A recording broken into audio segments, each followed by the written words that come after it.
Assalamualaikum warahmatullahi wabarakatuh. Perkenalkan, nama saya Siti Mahmudah dari Program Studi Teknologi Informasi Fakultas Teknik Universitas Lambung Mangkurat. Di sini saya akan menjelaskan keamanan wireless LAN dari mata kuliah jaringan nirkabel. Kita membuka PPT-nya. Yang pertama adalah mengenai perangkat-perangkat jaringan wireless.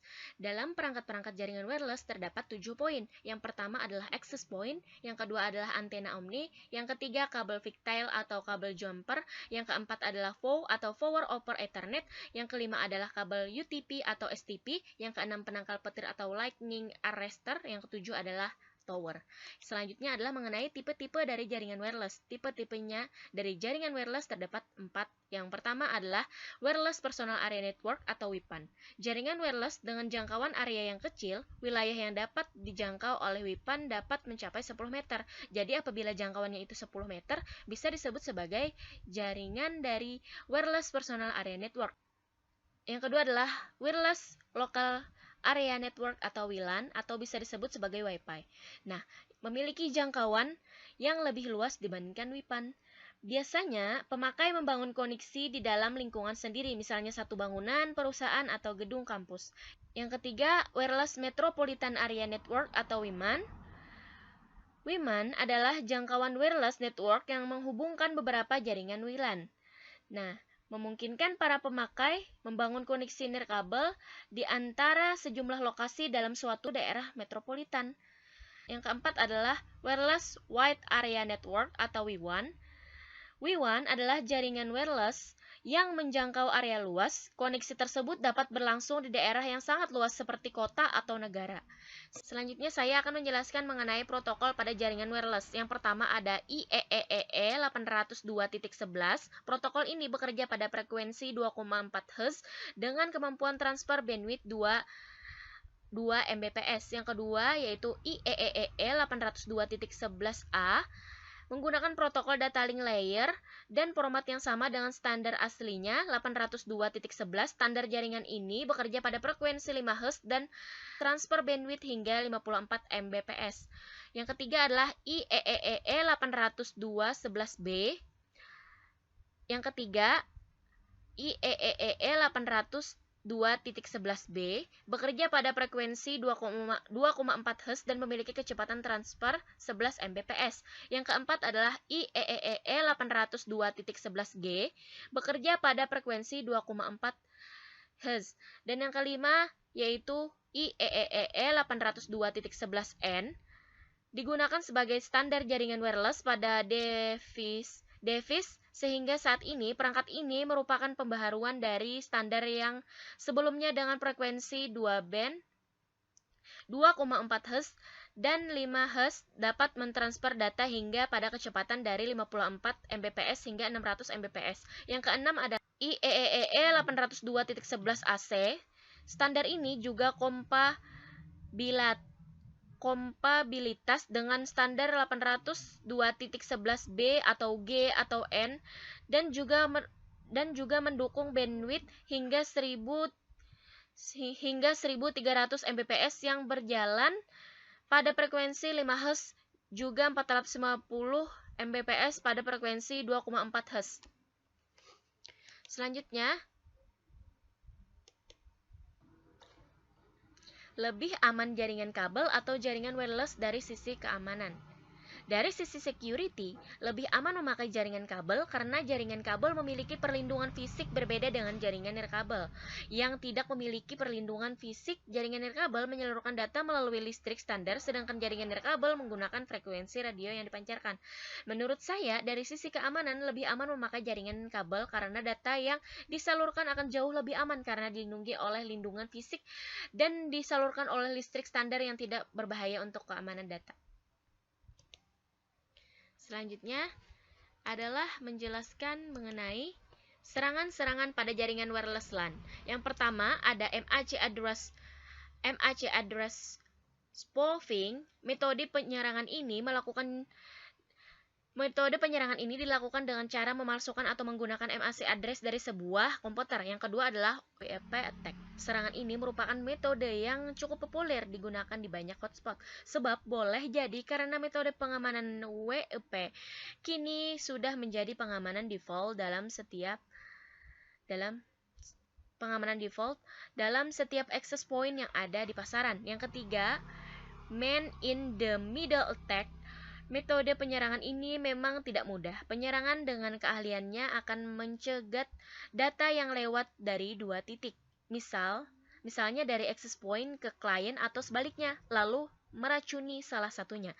Yang keempat, roach access point. Pada metode ini, penyusup membuat sebuah access point palsu. Tujuannya adalah agar user akan tertipu sehingga akan mengakses access point palsu ini. Yang kelima, DOS atau DOS attack. Metode serangan dilakukan dengan mengirim paket data secara terus-menerus ke access point sasaran sehingga itu kewalahan dan akhirnya hang. Jika sudah hang access point lalu tidak akan bisa lagi melayani koneksi jaringan. Selanjutnya adalah kelemahan wireless LAN pada lapisan fisik dan lapisan MAC layer. Yang pertama pada lapisan fisik. Dalam lapisan fisik itu terdapat interception atau penyadap. Hal ini sangat mudah dilakukan dan sudah tidak asing lagi bagi para hacker.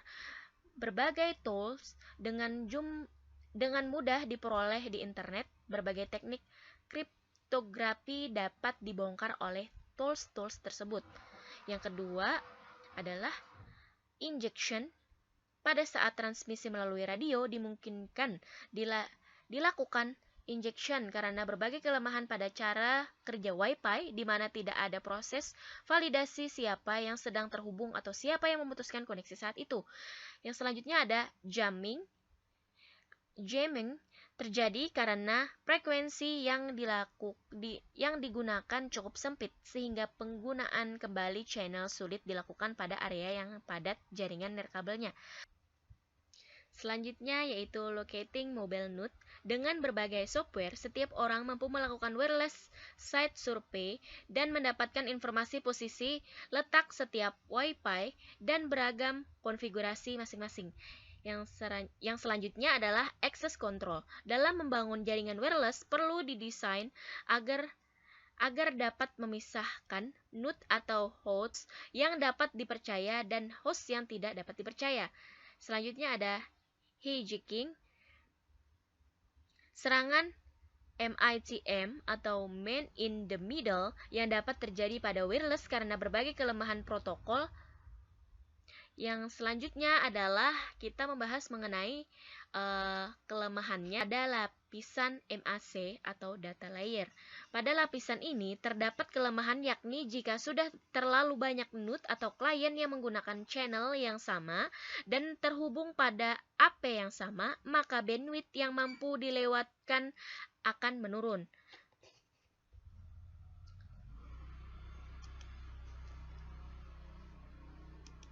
Kemudian kita akan membahas mengenai SSID. Apa sih SSID itu?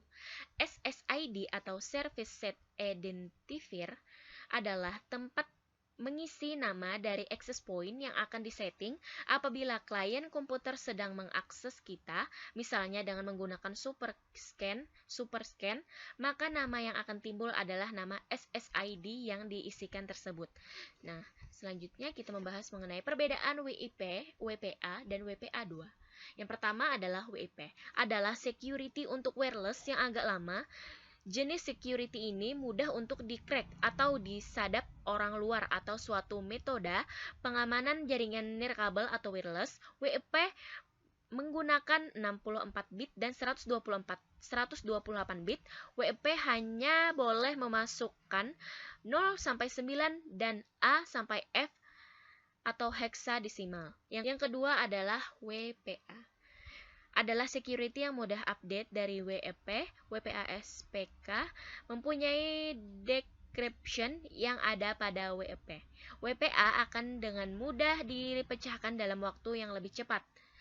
Panjang key adalah 8-63. Anda boleh memasukkan sama ada 64 heksadesimal atau ASCII seperti biasa. Yang ketiga adalah WPA2.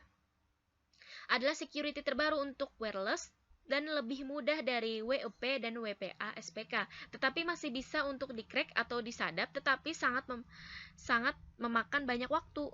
Panjang key adalah 8-63. Anda boleh memasukkan sama ada 64 heksadesimal atau ASCII seperti biasa. WEP, WPA, dan WPA2 mana yang lebih aman? Sistem WPA2 lebih aman karena WPA2 security terbaru dari wireless dan lebih bagus dari segi keamanan. Di dalam sistem WPA2, TKIP terdapat celah keamanan sehingga digantikan oleh AES. Pada WPA2, AES diimplementasikan untuk menggantikan TKIP sehingga keamanan WPA2 lebih bagus. Selanjutnya, aplikasi untuk menyerang jaringan wireless ada 3. Yang pertama Kismet atau Kismek, yang kedua SSID Jack atau AirJack, yang ketiga adalah AirCrack. Teknik-teknik mengamankan jaringan wireless LAN. Yang pertama menyembunyikan SSID, yang kedua MAC atau MAC filtering, yang ketiga captive portal, yang keempat mengisolasi wireless network dari LAN, yang kelima mengontrol sinyal wireless.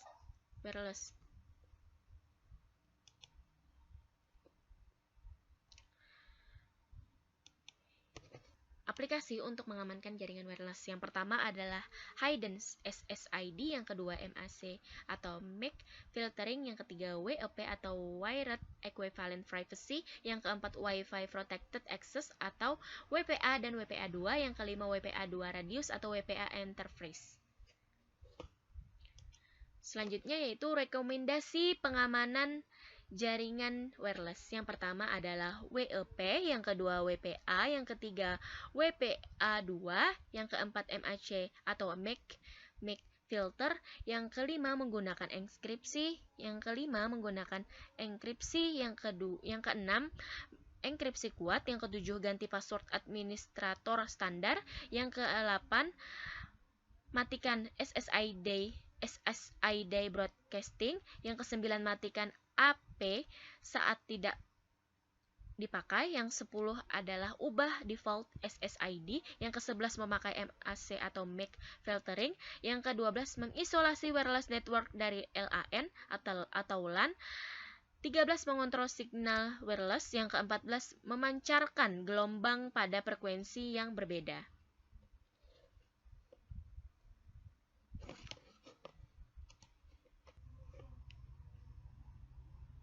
Mengapa kejahatan pada bidang IT semakin meningkat?